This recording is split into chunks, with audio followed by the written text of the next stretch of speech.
इससे आपकी पढ़ाई बाधित न हो, अतः जेसीईआरटी द्वारा ऑनलाइन पाठ्य सामग्री उपलब्ध कराने का प्रयास किया जा रहा है।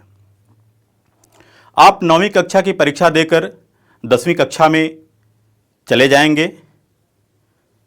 साथ ही व्याकरण के अंतर्गत आपकी 10वीं कक्षा में हिंदी विषय में व्याकरण के अंतर्गत रचना के आधार पर वाक्य के भेद पढ़ने हैं। तो हम देखते हैं कि वाक्य क्या है। आज के इस वीडियो में वाक्य क्या है और रचना के आधार पर उसके भेद क्या हैं, यह हम देखेंगे। यहां लाल घेरे में कुछ शब्द लिखे हुए हैं। शब्दों का समूह है। माध्यम, हूं, मैं, ऑनलाइन, से, पढ़ता, में, छुट्टी। क्या आपको कुछ समझ में आया? और नहीं आया तो क्यों? यहां आप देख रहे हैं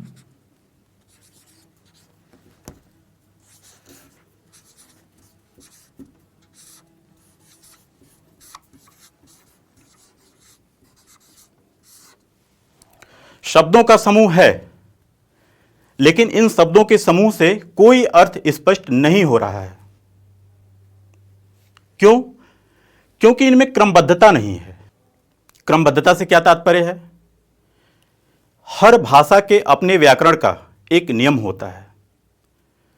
जैसे अंग्रेजी भाषा में सब्जेक्ट होता है, वर्ब होती है, उसके बाद फिर ऑब्जेक्ट। इसी तरह हिंदी भाषा में सबसे पहले कर्ता होता है, फिर कर्म होते हैं, फिर क्रिया होती है। तो कर्ता, कर्म और क्रिया यह हिंदी व्याकरण के, हिंदी भाषा के वाक्य संरचना का अपना नियम है। उस क्रम में नहीं होने के कारण ही यहां आपको अर्थ स्पष्ट नहीं है। तो हम शब्दों को क्रमबद्ध कर देंगे, और जब क्रमबद्ध कर देंगे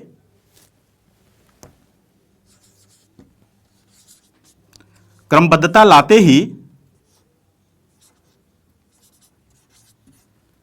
क्रमबद्धता आ जाने से क्या होगा?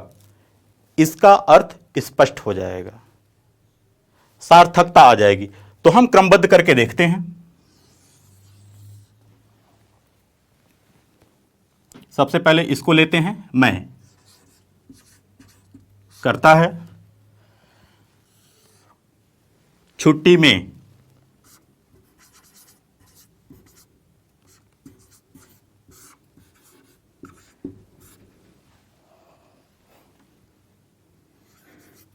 फिर ऑनलाइन,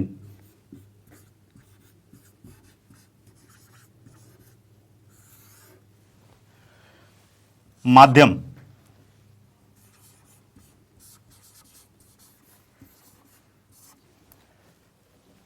से, पढ़ता,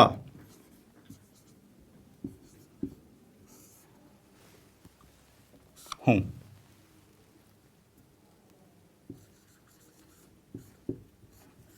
सारे के सारे शब्द वही हैं, हमने सिर्फ इन्हें क्रमबद्ध कर दिया।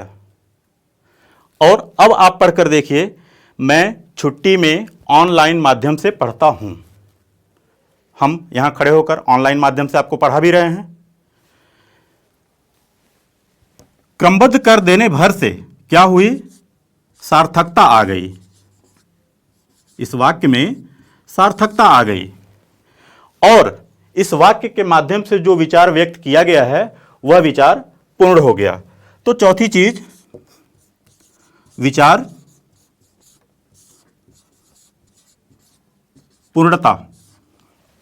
आप देख रहे हैं शब्दों का समूह। इन शब्दों के समूह को हमने क्रमबद्ध किया। क्रमबद्ध करने से सार्थकता आ गई और विचार पूर्णता हो गई। तो अब कोई आपसे पूछे कि वाक्य क्या है, वाक्य की परिभाषा क्या है, तो आप अपने से स्वयं वाक्य की परिभाषा बना सकते हैं। क्या? शब्दों का वह क्रमबद्ध सार्थक समूह जिससे किसी एक विचार की पूर्णता हो, उसे वाक्य कहते हैं।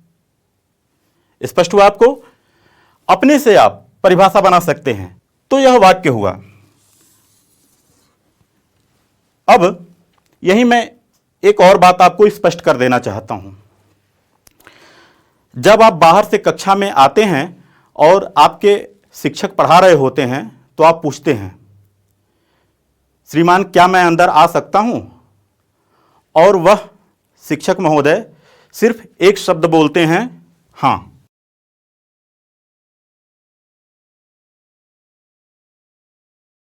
केवल एक शब्द हां सुनते ही आप समझ जाते हैं कि सर हमें अंदर बुला रहे हैं। क्यों? तो इसे हम क्या कहेंगे इस हां को? यह भी अपने आप में एक वाक्य है। क्यों है? जब दो लोग संवाद करते हैं, आपने नाटकों में देखा होगा, कहानियां पढ़ते समय देखा होगा, कहानियों में जब दो लोग बातचीत करते हैं तो एक का बोला हुआ वाक्य या एक वाक्य में एक व्यक्ति द्वारा प्रकट की गई जिज्ञासा ही दूसरे के द्वारा बोले गए एक शब्द या कुछ पदों, कुछ शब्दों को पूरा वाक्य का अर्थ देता है। हम कह सकते हैं कि जब दो लोगों की बातचीत होती है तो उसमें प्रयुक्त एक शब्द या कुछ शब्दों के पद भी जो पद कहलाते हैं, पद क्यों कहलाते हैं मैं अभी आगे आपको बताऊंगा, तो वे कुछ शब्द भी या एक सिंगल शब्द भी वाक्य कहलाता है। आपने 9वीं कक्षा में दो बैलों की कथा प्रेमचंद की कहानी पढ़ी है?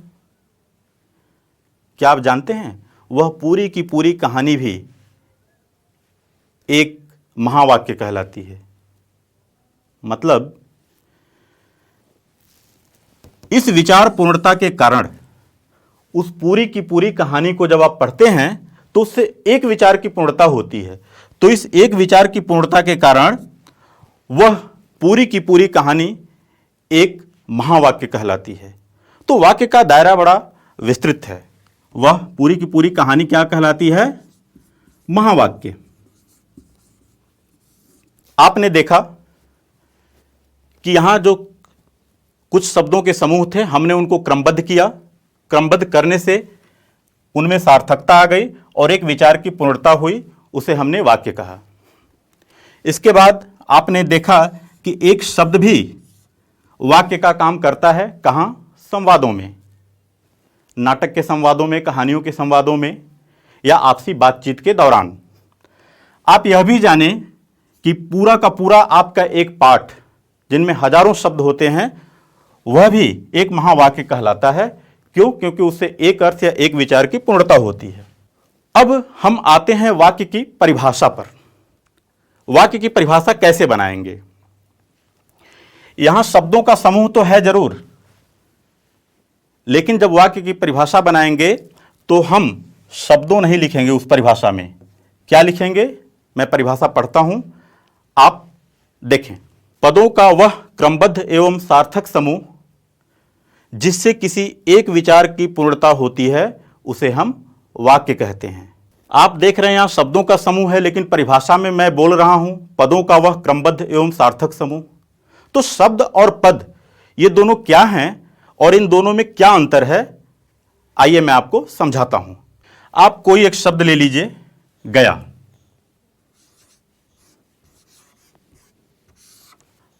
मैं पूछूं कि यह क्या लिखा है तो आप बोलेंगे गया, और मैं पूछूं इसका मतलब क्या है तो आप क्या कहेंगे? आप कहेंगे कि सर यह जाना क्रिया का भूतकालिक रूप है। जैसे मैं घर गया, वह विद्यालय गया, आप यही कहेंगे। अब हम इससे कुछ वाक्य बनाते हैं। आप देखिए, पहला वाक्य बनाता हूं मैं, गया बहुत सीधा आदमी है, सरल आदमी है।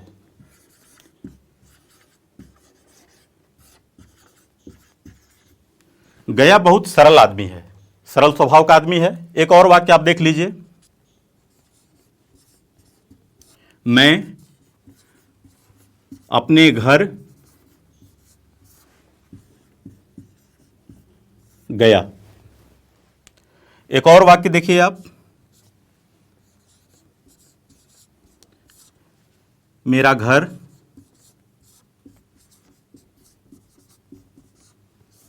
बिहार के गया में है। हमने 3 वाक्य लिखे हैं और इन तीनों वाक्यों में आप गया को ध्यान दीजिए।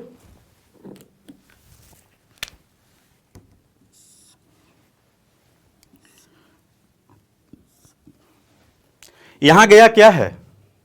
एक आदमी है, व्यक्तिवाचक संज्ञा है, किसी व्यक्ति का नाम है। यहां गया क्या है?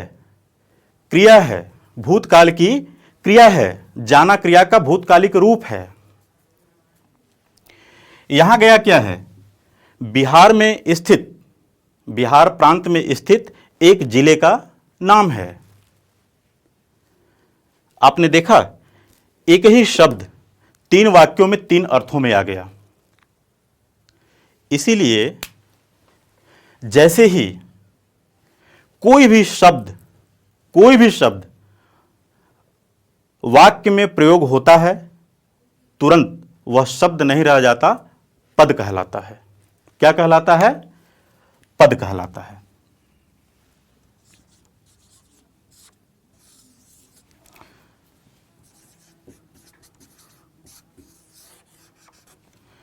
गया शब्द हमने लिया था, 3 वाक्य बनाए।